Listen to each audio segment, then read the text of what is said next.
they have no reason not to put me in a goal in terms of the performance. But the reason was one thing. You have a guy with huge potential who comes back to the club. If you don't let him play, he's not going to sign. I played 7 games in that season. I had 6 clean sheets. But it was a pride for me as well to show I'm not going to throw the toys out and just show you that I'm upset.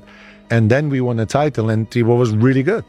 And then you just go, so now they have no reason to change him. Why would they, why would they do it? He's 10 years younger than me. So you look at that and I'm thinking, okay, that's me done actually, because I'm not going to play 10 games another season when I'm on the, on top of my form. Why would I do it? I wanted to stay in the Premier League. I actually went to speak to the owner and I said to him, I have 3 offers. One of them is Arsenal, and although it's a rival, I want to go there. He didn't look too happy about that. But because of all I've done in 11 seasons for the club, then he said, okay,